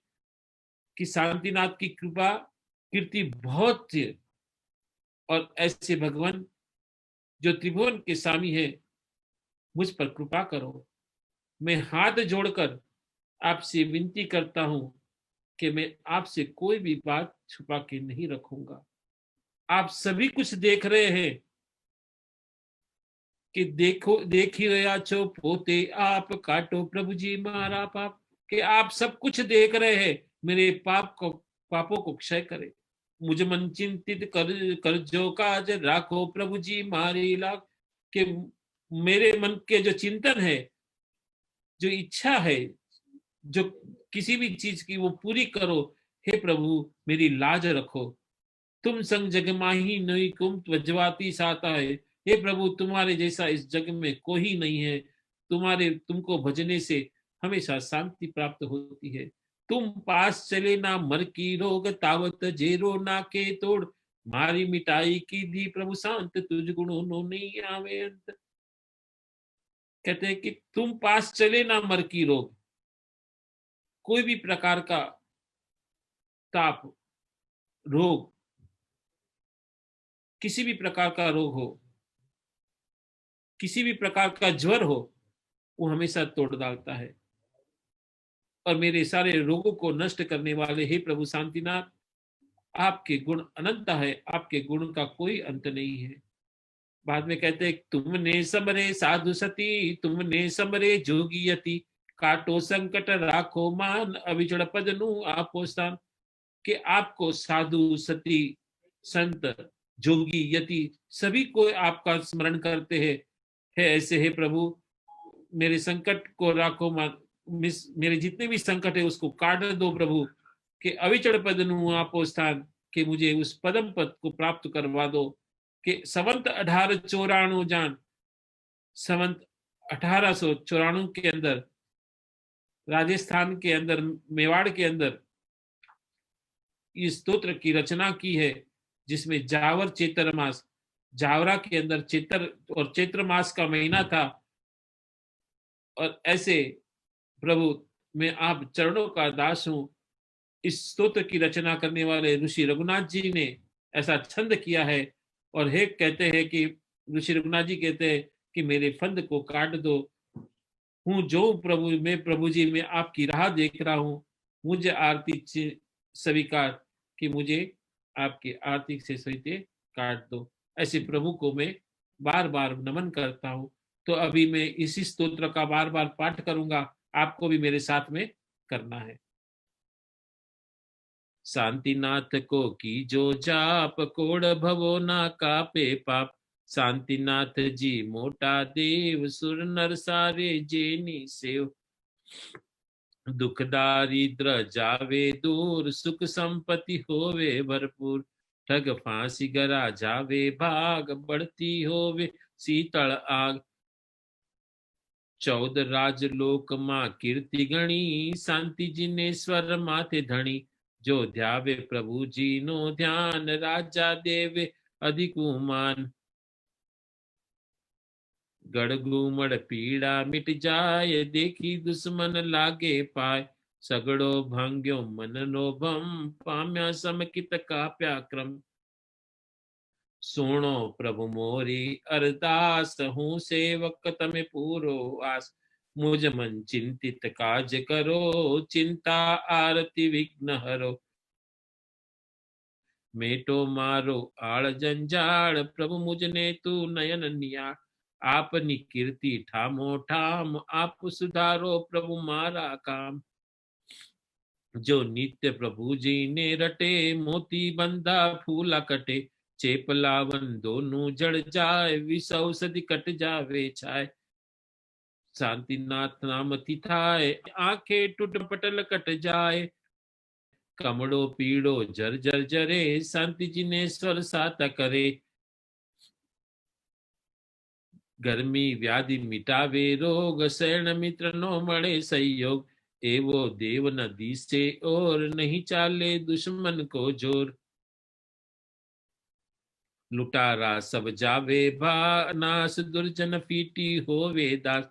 शांतिनाथनी कृपा गणी, कृपा त्रमे त्रिभुवन गणी। अरज करूं छू जोड़ी हाथ, राखशु नहीं कोई छानी बात। देखी रया छो पोते आप, काटो प्रभु जी मारा पाप। मुझ मन चिंतित कर जो काज, राखो प्रभु जी मारी लाज। तुम सम जग माही नहीं कोई, तुम भजवाती साता होय। तुम पास चले ना मर की रोग, ताव तजेरो नाखे तोड़। मारी मिटाई की दी प्रभु शांत, तुझ गुणों नो नहीं आवे अंत। तुमने समरे साधु सती, तुमने समरे जोगी यति। काटो संकट राखो मान, अविचल पद नु आपो स्थान। संवत 1894 जान, देश मावड़ो अधिक वखाण। सैर जावरा चेतर मास, हूँ प्रभु तुम चरणों को दास। ऋषि रघुनाथ जी की दो छंद, काटो प्रभु जी मारा फन। हूँ जो प्रभु जी निवाट, मुझ आरती चिंता स्वीकार। शांतिनाथ को की जो जाप, कोड़ भवो ना कापे पाप। शांतिनाथ जी मोटा देव, सुर नर सारे जेनी सेव। दुख दारिद्र जावे दूर, सुख संपत्ति होवे भरपूर। ठग फांसी गरा जावे भाग, बढ़ती होवे शीतल आग। 14 राजलोक मां कीर्ति घणी, शांति जिनेश्वर माथे धणी। जो ध्यावे प्रभु जी नो ध्यान, राजा देवे अधिक मान। गढ़ घूमड़ पीड़ा मिट जाए, देखी दुश्मन लागे पाए। सगड़ो भांग्यो मन नो भ्रम, पाम्या समकित काप्या क्रम। सुनो प्रभु मोरी अरदास, हूँ सेवक तमें पूरो आस। मुझ मन चिंतित काज करो, चिंता आरती विघ्न हरो। मेटो मारो आड़ जंजाड़, प्रभु मुझने तू नयन निहार। आपनी कीर्ति ठामो ठाम, आप सुधारो प्रभु मारा काम। जो नित्य प्रभु जी ने रटे, मोती बंधा कूला कटे। चेप लावन दोनों जड़ जाए, विष औषधि कट जावे छाय। शांतिनाथन ना नाम थिथाए, आंखें टूट पटल कट जाए। कमड़ो पीड़ो जर जर जरे, शांति जिनेश्वर साता करे। गर्मी व्याधि मिटावे रोग, शयन मित्र नो मड़े संयोग। एवो देव नदी से और, नहीं चाले दुश्मन को जोर। लुटारा सब जावे नास, दुर्जन पीटी होवे दास।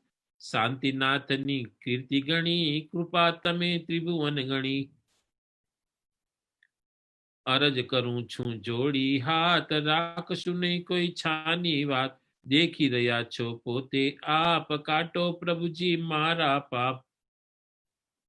अभी इसमें चालू ही रहेगा ये मंत्र जाप। आपको कहने का तात्पर्य है कि आप भी अंदर ही अंदर गुनाएं, क्योंकि ये मंत्र अपने आप में साबर मंत्र है, बहुत प्रभावी मंत्र है, जिसके बोलने मात्र से आप खुद अनुभव करेंगे उसको कि आपके अंदर एक ऊर्जा का संचार हो रहा है। क्योंकि अपने ऋषि मुनियों ने जो धरोहर दी है, उस धरोहर को हम संजो के रखना चाहिए और उसको आगे क्रियारत रखना चाहिए, कि जिससे हम समाज का अच्छा करें। आपके आस पड़ोस में कोई बीमार हो, उसको ये जल पिलाओ, कर ये करके अभिमंत्रित करके उस जल को पिलाओ, जिससे उनको भी अच्छा हो। उसके साथ में धर्म का भी प्रचार होता है। और शांतिनाथ भगवान का ये छंद अपने आप में इतना भी चैतन्य है कि जिसकी आप कोई कल्पना नहीं कर सकते। आप इसका खाली उपयोग करके देखना, क्योंकि इसके छंद के माध्यम से मनुष्य के जीवन के अंदर अनंत परिवर्तन मैंने खुद ने देखे हैं। और अनायासी लोग जो अपने ठगने वाले हो या आपके प्रति दुर्विचार रखने वाले हो, कि आपके कार्य में बाधा डालने वाले हो, ऐसे व्यक्ति अनायासी अपने आप दूर हो जाते हैं। राज दरबार से, कोर्ट कचहरी से आपको अच्छी अच्छी खबरें आने शुरू हो जाती है। आपके जो हितचुक है वो आपके करीबी दोस्त बन जाते हैं। ऐसा मेरा खुद का अनुभव है। आप इस चीज को उपयोग करें और उसको आप आगे करते रहे, क्योंकि ये साधारण चीज नहीं है। भले दिखने में आपको बड़ा दिख रहा होगा, मगर इसका प्रभाव इतना है, क्योंकि शांतिनाथ भगवान का जो जीवन चरित्र रहा है वो अपने आप में एक बहुत, क्योंकि इस सृष्टि के ऊपर अनंता चक्रवर्ती राजा हुए, अनंता तीर्थंकर हुए, अनंता भगवान हुए, पर जो परंपरा शांतिनाथ भगवान के 15 तीर्थंकर हुए रहे, मगर 15 तीर्थंकर के अंदर कहीं ना कहीं बीच में वो परंपरा कहीं ना कहीं खंडित हुई। मगर शांतिनाथ भगवान के पश्चात वो परंपरा आज तक शुरू है। इसलिए उनको परम भगवान, इसे परम गुरु भी कहा गया है। और ऐसे भगवान की परंपरा जो आज निहित है, और उसके शब्द मात्र से, क्योंकि इस कलयुग के अंदर भगवान कभी अवतार नहीं लेते। भगवान के जो कर्म खपाने के जो शरीर है वो जन्म लेते हैं, मगर भगवान कभी अवतार के रूप में यहाँ प्रकट नहीं होते कलयुग के अंदर। तो कलयुग में कहा गया कि भगवान का नामस्मरण ही भगवान का स्वयं की उपस्थिति बताता है कि जहां भगवान का नामस्मरण कंटिन्यूस चलता रहता है, भगवान उसके दुख दारिद्र को अनायास ही खत्म कर देते हैं। तो मैं आपको यहाँ पे वापस आपको शुरू करना है यहाँ पे, और मन से आप भी साथ साथ में बोलते रहिए कि आपको भी उसकी प्रेरणा हो। और क्योंकि शब्द के अंदर कहीं भी ऊपर नीचे ना हो, क्योंकि मैं जैसे बोल रहा हूं, मैं भले धीरे धीरे बोलूंगा अभी, चाहिए तो मैं, तो आप भी उसके पीछे पीछे बोलिए।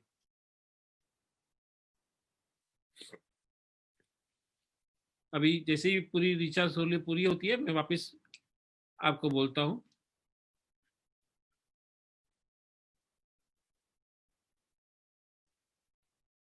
शांतिनाथ को की जो जाप, कोड भवोरा का पे पाप। शांतिनाथ जी मोटा देव, सुर नर सारे जेनी सेव। दुख दारिद्र जावे दूर, सुख संपत्ति होवे भरपूर। ठग फांसी गरा जावे भाग, बढ़ती होवे शीतल आग। 14 राज लोक मां कीर्ति घणी, शांति जिनेश्वर माथे धणी। जो ध्यावे प्रभु जी नो ध्यान, राजा देवे अधिक उमान। गढ़ गुमड़ पीड़ा मिट जाय, देखी दुश्मन लागे पाय। सगड़ो भांग्यो मन नो भ्रम, पाम्या समकित काप्या क्रम। सुनो प्रभु मोरी अरदास, हूँ सेवक तमें पूरो आस। मुझ मन चिंतित काज करो, चिंता आरती विघ्न हरो। मेटो मारो आड़ जंजाड़, प्रभु मुझ ने तू नयन निहार। आपनी कीर्ति ठामो ठाम, आप सुधारो प्रभु मारा काम। जो नित्य प्रभु जी ने रटे, मोती बंधा कूला कटे। चेप लावण दोनों जड़ जाए, विष औषधि कट जावे छाय। शांतिनाथ नाम थिथाए, आंखें टूट पटल कट जाए।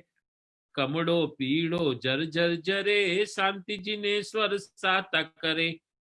गर्मी व्याधि मिटावे रोग, शयन मित्र नो मड़े संयोग। एवो देव नदी से और, नहीं चाले दुश्मन को जोर। लुटारा सब जावे नास, दुर्जन फीटी होवे दास। शांतिनाथ नी कीर्ति गणी, कृपा तमे त्रिभुवन गणी। अरज करूं छू जोड़ी हाथ, राखशु नहीं कोई छानी बात। देख ही रया छो पोते आप, काटो प्रभु जी मारा पाप। मुझ मन चिंतित कर जो काज, राखो प्रभु जी मारी लाज। तुम सम जग माही नहीं कोई, तुम भजवाती साता होए। तुम पास चले ना मर की रोग, तावत जेरो नाखे तोड़। मारी मिटाई की दी प्रभु शांत, तुझ गुणों नो नहीं आवे अंत। तुमने समरे साधु सती, तुमने समरे जोगी यति। काटो संकट राखो मान, अविचल पद नु आपो स्थान। संवंत 1894 जान, देश मावड़ो अधिक वखाण। शहर जावरा चेतर मास, हूँ प्रभु तुम चरणों को दास। ऋषि रघुनाथ जी की दो छंद, काटो प्रभु जी मारा फंद। हूँ जो प्रभु जी नी बाट, मुझ आरती चिंता स्वीकार। अभी यहाँ पर जो स्तोत्र पढ़ रहा है, इसमें 16 ऋचाएं हैं। आपने कभी ध्यान दिया होगा कि अपन जहाँ पर, मैं क्यों कहता हूँ कि इसके पाठ करने से धन धान्य की वृद्धि होती है, ऐश्वर्य की वृद्धि होती है, सारे रोग का निराकरण होता है। ये जो ऋषि रघुनाथ जी थे, वो श्री यंत्र के बहुत बड़े उपासक थे, और भगवान शांतिनाथ के बहुत बड़े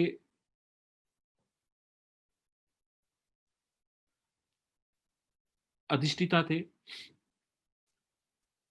तो उन्होंने जो श्री यंत्र के 16 शब्दों के जो मंत्र है, जो 16 बीज मंत्र है, वो 16 बीज मंत्र एक एक ऋचा के अंदर अर्पण किए हुए हैं। तो श्री यंत्र के मंत्र का जो फल है कि जिससे रोग दारिद्र्य दूर हो जाते हैं, सुख संपत्ति की प्राप्ति होती है, शत्रुता अपनी शत्रुता भूल जाता है, ये सारी चीज इसमें समाहित हो गई है। और ये शब्दों के अंदर वर्णित किया है, मगर जो बीज मंत्र जिस तरीके से रखा गया है, रघुनाथ जी जो ऋषि थे, बहुत ही उत्कृष्ट प्रकार से उन्होंने इस रचना की है। और इस रचना के माध्यम से मनुष्य के जीवन में जहां भी आप देखो कि शांतिनाथ भगवान की स्तुति होती है, वहां पर, क्योंकि बहुत से घरों में देखोगे कि जैनों के अंदर और डेरावासी दिगंबर उनके देखो, तो जब नए घर की वास्तु होती है तो शांति पाठ और शांति पूजन कराते हैं वहां पे। तो उसका कारण ही यही है कि हर जगह शांति का माहौल और सुख संपत्ति की प्राप्ति होती। तो खाली पाठ करने के मात्र से पाठ करना ये जरूरी नहीं है। पाठ करते समय आपको ध्यान रखना कि प्रभु का स्वरूप कैसा है, कि स्वर्ण के समान क्रांतिमान उनका शरीर है, सदर एकदम मजबूत शरीर है, उनकी आंखें कान तक लगी हुई ऐसे मत्स्य आकार की आंखें हैं, क्रांतिमान शरीर है, उनका शरीर है। 16 चिन्हों से उनके शरीर के ऊपर लांछने हैं, छत्र ध्वजा चामर ऐसे लांछन उनके शरीर के ऊपर अंकित है। ऐसे भगवान का नामस्मरण करते हुए कि भगवान आप अपनी कटाक्ष भरी नजर इस सेवक पर भी डाल दे, क्योंकि आप तो मेरे मालिक है, आप मेरे धनी हैं, और आपकी कृपा दृष्टि जब मेरे पे हो जाएगी तो निश्चित मैं इस लोक में जैसे चक्रवर्ती अपने भोग को भोग के हुए मोक्ष को प्राप्त करता है, मैं भी आपका नामस्मरण करते हुए अपने जीवन को ऐश्वर्य के साथ धर्म अर्थ काम और मोक्ष ये चारों पदार्थ को प्राप्त करते हुए मैं भी उस मोक्ष को प्राप्त हूं। ऐसी भावना के साथ में इस स्तोत्र का पाठ करना है। और आप कभी भी घर से बाहर निकल रहे हैं, किसी कार्य के लिए निकल रहे हैं, तो निश्चित आप इसको एक बार पाठ करके घर के आपका जो श्वास चल रहा है वो पैर दायां चल रहा है या बायां, जो चंद्र नाड़ी चल रही है या सूर्य नाड़ी चल रही है, वो देखकर वो पैर बाहर उठाते हुए आप घर के बाहर उस कार्य के लिए जाए। निश्चित मैं आपको ठोक बजा कर कहता हूं कि 100% आपका कार्य सिद्ध होगा। ये इतना प्रभावशाली मंत्र है जिसे करने से मनुष्य अपने जीवन को सार्थकता करता है।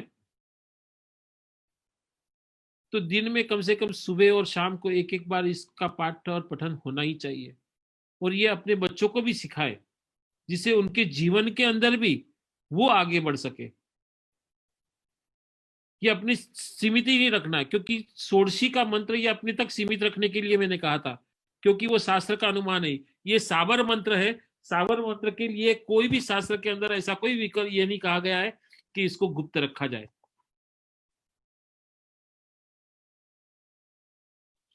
तो मैं आपको कहता हूं कि ये अपने बच्चों को इसको सबको सिखाए, कि जिसके उनके जीवन के अंदर भी विद्या की प्राप्ति हो, यश की प्राप्ति हो, कीर्ति की प्राप्ति हो, सभी की प्राप्ति हो।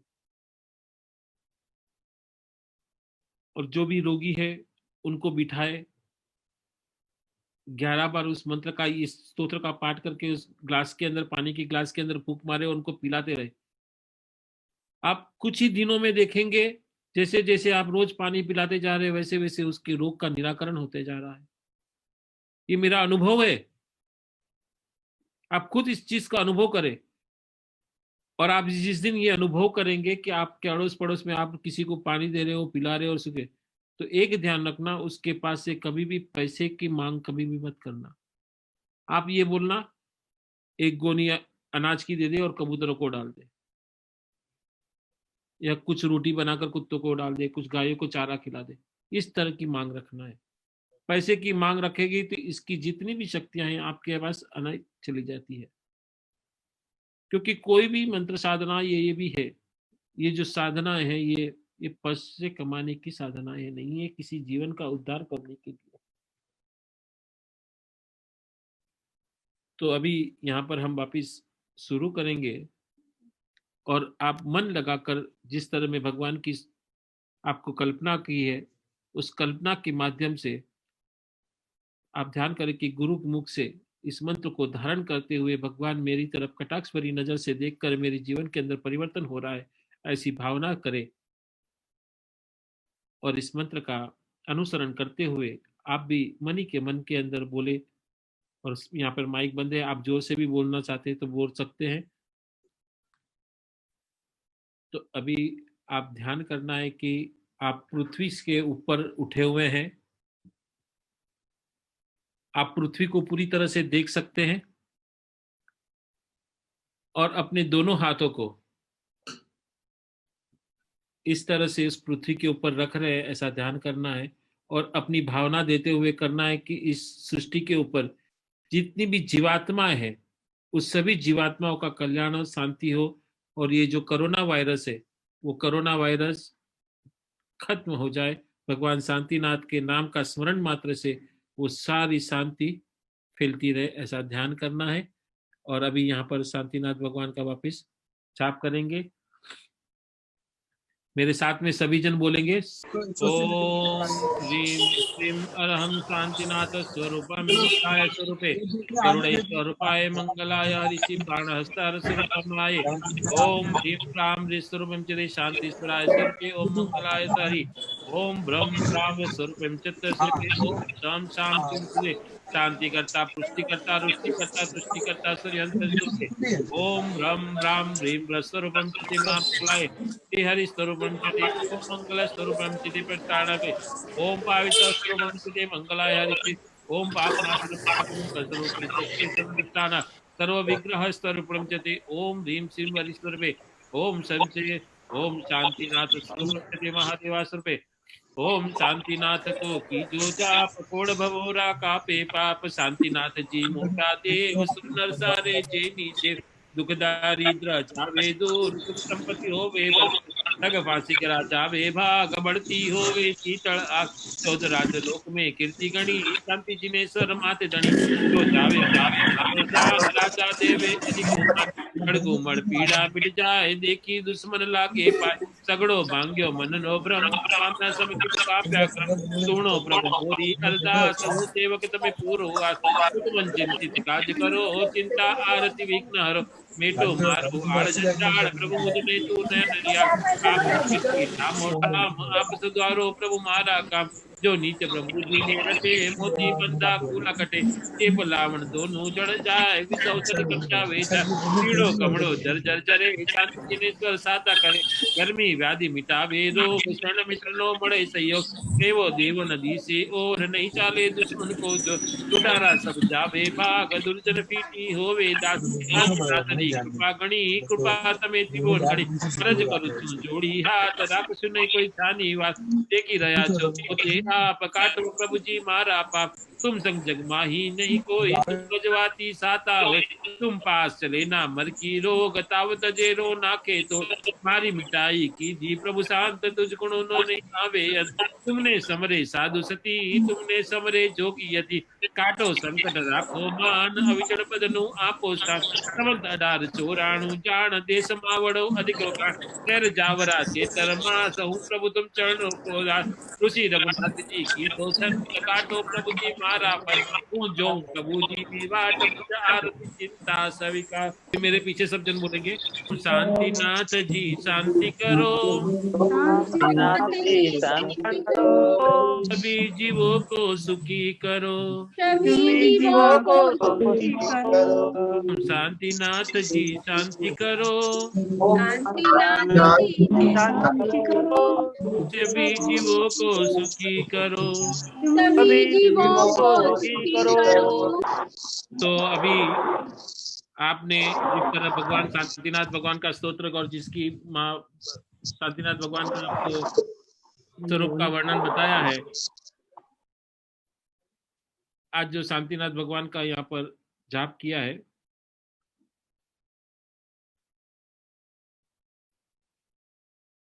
ये अपने आप में एक अद्वितीय स्तोत्र है। आप इसका जो प्रतिदिन जाप करेंगे, इसके बाद में आपको पता चलेंगे कि आपके जीवन में कितनी शांति और परिवर्तन आ रहे हैं करके। घर से बाहर निकलते समय एक बार पढ़ के निकले, जिससे आपके कार्य के अंदर सिद्धि हो।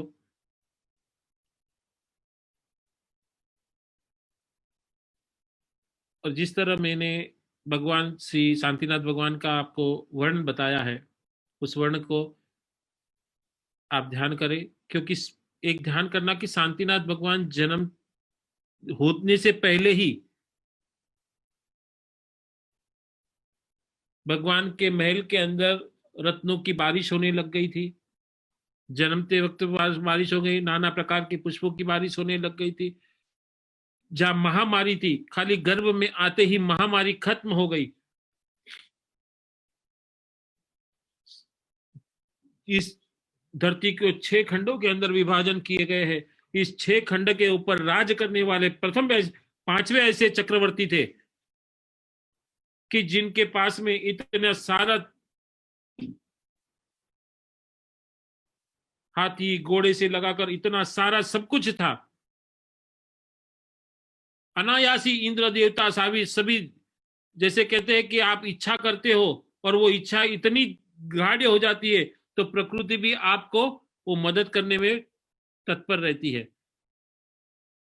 तो उसी तरह भगवान का जब जन्म होता है और जब भगवान जब चक्रवर्ती बनते हैं, तब तक भगवान के जीवन में अनेकों ऐसी घटनाएं घटित हुई, जिसके माध्यम से इस सृष्टि के ऊपर एक नया इतिहास रचा गया।